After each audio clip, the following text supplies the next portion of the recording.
Hello, I'm Michael McHugh, creator of Mindfood. Well, today I'm here in Singapore for a very special occasion. It's not often that a ship gets launched. Now, I've been flown from Sydney today with the Silver Seas Company. I'm joined with Karen, who I feel I've known a long time. Absolutely. Managing Director of Silver Seas in Australia. Thank you. And Conrad, and you've got the longest business card. Look, I've even got it here. It's a two-liner. Exactly. But you're in charge of all the expeditions, aren't you, in terms for the brand? Exactly, yeah. So We'll start with you first. Tell us a little bit about this ship. So it's called Silver Discoverer. How many get on board? well, this is one of 3 ships in our expedition fleet. Of course, we've got 8 ships in the fleet, 3 of those expedition, and Silver Discoverer takes 120 guests maximum, and they'll be looked after by 96 crew members. Wow. It's quite a different feeling. I've never been on an expedition cruise ship with Silver Seas before.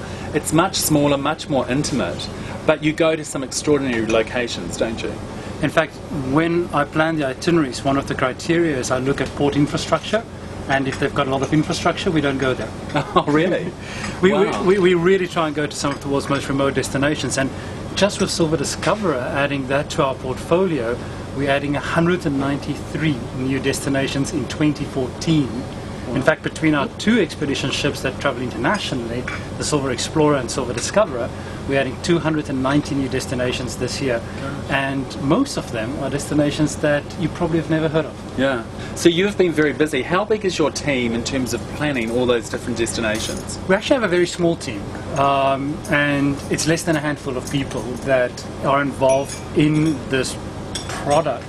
I generally dream up the itineraries. I spend a lot of time researching, trying to find unique and exciting things for us to do.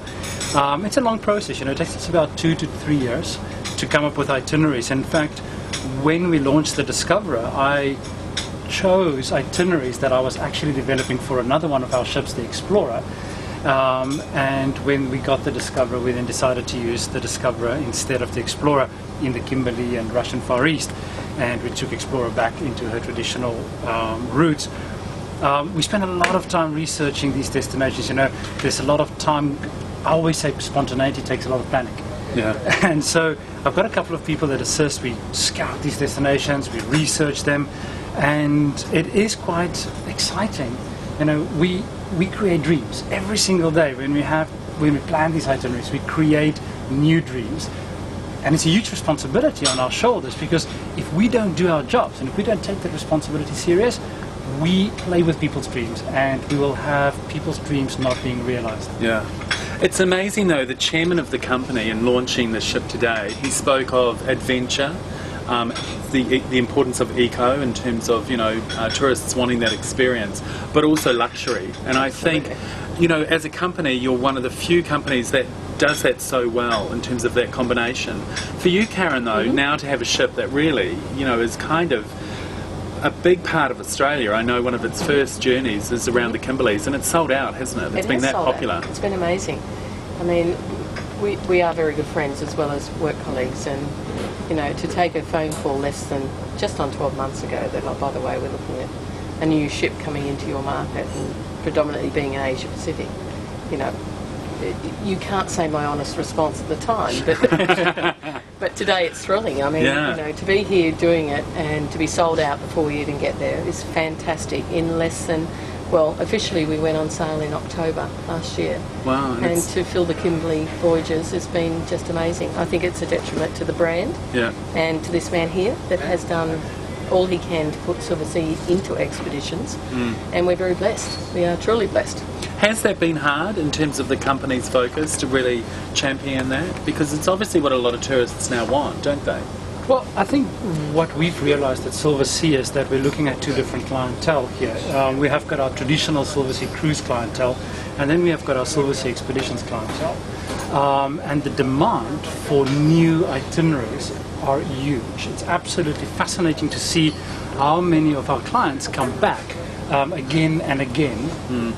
And we only have to just say to them, listen, Explorer is going to West Africa, and we sell it out in a week.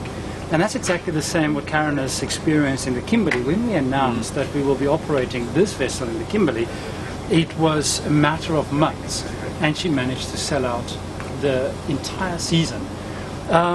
So for us, we need to get the message of the ship out.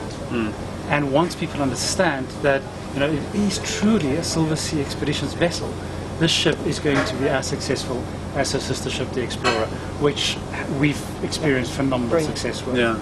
Now, the Australians I know have really booked out and the Kimberley trip, but it also does more than the Kimberleys, doesn't it, the ship? For So sure. it does East Europe, is that right? You were just describing? Russian Far East. Right, Far East. okay. So after we complete, we've got 5 voyages in the Kimberley. One that will start in Broome, our final of the season will start in Broome and end in Benoit. And then we make our way via Borneo to the Philippines, to Taiwan, and then up to Japan. And then we're visiting an area that I'm incredibly excited about. You know, when we got the opportunity to take the ship and bring her into our fleet, the choice of destinations was obvious for me. And a big part of our deployment takes us to the Russian Far East, Siberia. Wow. And we're doing things like the Sea of Okhotsk, the Kuril Islands, the Kamchatka Peninsula, and incredible volcanoes. Up in Chukotka, the different cultural groups, you know, the Chukchi people, the reindeer herd tribes that come down to the ocean once a year, the nomadic tribes that we're going to go and search for, the marine life, the whales, the walrus, the brown bears, 250 different bird species, majority of them endemic to the region. So it's an incredibly diverse part of the world, and few people visit. You know, less than 1,000 people a year travel to this very remote and very restricted part of the world. You know, the Russian government restricts it quite heavily, the movements, and therefore we went through a process of working with the Russian government to obtain our permits to enable us to operate then. We're very excited about it. You know, it's I generally choose the expeditions that I lead, and these were the first expeditions. You've got your hands stamped all over it. That's it, you know, I'm right there, you know. And then we bring the ship back down. We go to Western Papua, we go to Raja Ampat, of course, famous dive sites, Papua New Guinea. And I know that there's this idea that Papua New Guinea, you know, the mainland, is not such a nice place to visit. But honestly, when you see the islands and you go to places, small communities, places like Ali Island, Tufi, Tuam, we go see the fire dancing in Rabaul. We go down to places like Panapompom Island and Iwa Island. You know, these are tiny villages where we are as much as an attraction to the locals as the locals are to us when we visit. Incredible, you know. The ship has got forward-facing sonar, which means we can go up the Sepik River. We visit the Murik Lake. So, and for our Australian guests, it's on their doorstep. You know, what this product offers, and we had lengthy discussions about this, Karen and I, and, you know, so often when you talk to Australians, they say to us, my God, I have to travel around the world 20 hours, 30 hours, 40 hours to get on a ship. Well, now you have a Silver Sea Expeditions vessel in your backyard, and you can get on the plane in the morning and be on the ship in the afternoon. Karen, do you think it will be a different traveller from Australia and New Zealand that Silver Seas has seen experiencing this style of ship? Absolutely. You'll attract quite a different traveller? It's a different traveller already. Yeah. It's a different traveller in respect, you know, I've been in this business for a very long time, as you know. And that's a different interview, Karen. Oh, that's a different sorry, it is. But I learned something, and, you know, every time we do these things I learn something. But just very quickly, I am going on the Kimberley myself, taking my brother, who's never cruised before. And we just started talking amongst our close friends who, you know, and now I'm escorting 13 people that have never cruised before to the Kimberley or cruised at all, let alone.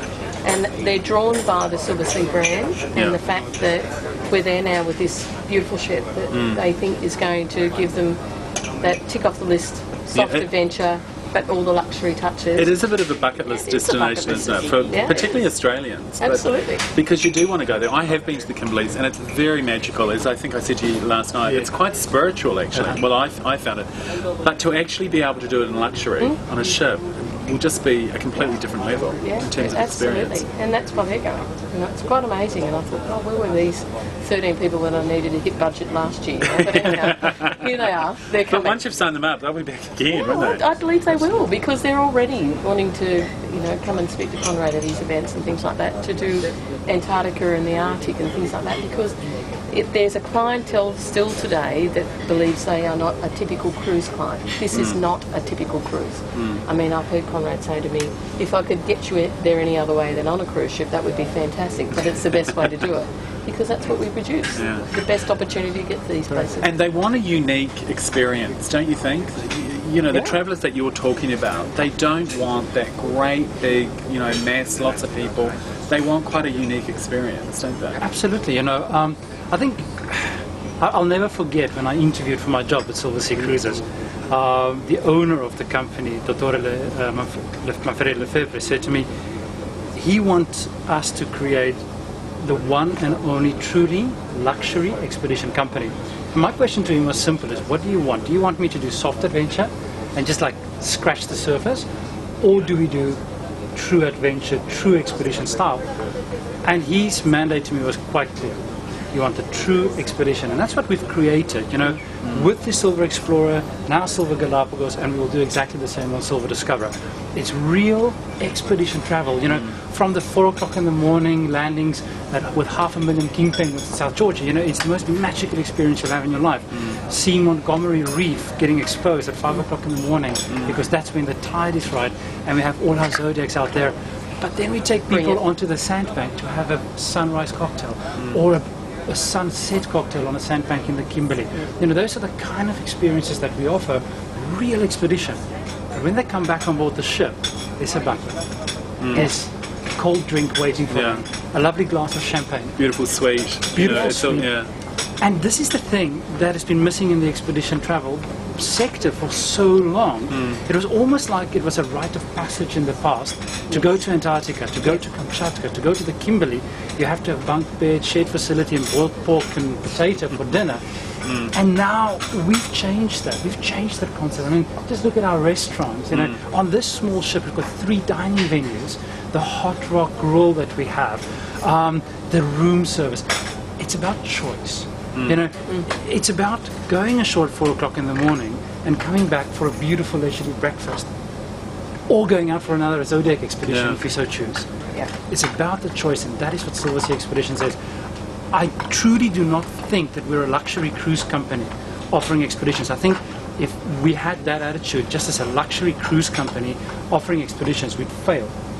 There are companies out there that's doing right now the exact same concept, where they say, you know what, we've got this beautiful luxury ship, let's go to Antarctica with 450 people, and it's complete nonsense, you know, and I'll go on record saying it's complete nonsense. We won't name the company, but everybody knows. However, we're an expedition company. That's why we say Silversea Expeditions. We're a true expedition company offering luxury, and there's a big difference between a cruise company trying to offer expedition or an expedition company offering luxury. And I think it also attracts a very different traveller. You know, because people are time poor. When they come, they want to make sure they're having the best, you know, the best time. They haven't got time to think halfway through a cruise and think, it's not quite what I thought it was going to be. They're very discerning. They are. They really particularly this market. Yes, definitely. Well, look, thank you. I know we've got to get ready for dinner tonight. Absolutely. As if we haven't eaten and drunk enough. So there you have it, a brand new cruise ship. You often don't get that. So I fly back to Sydney tomorrow, but it's been a fantastic trip so far. So for more details, go to mindfood.com. Cool. Thanks, guys.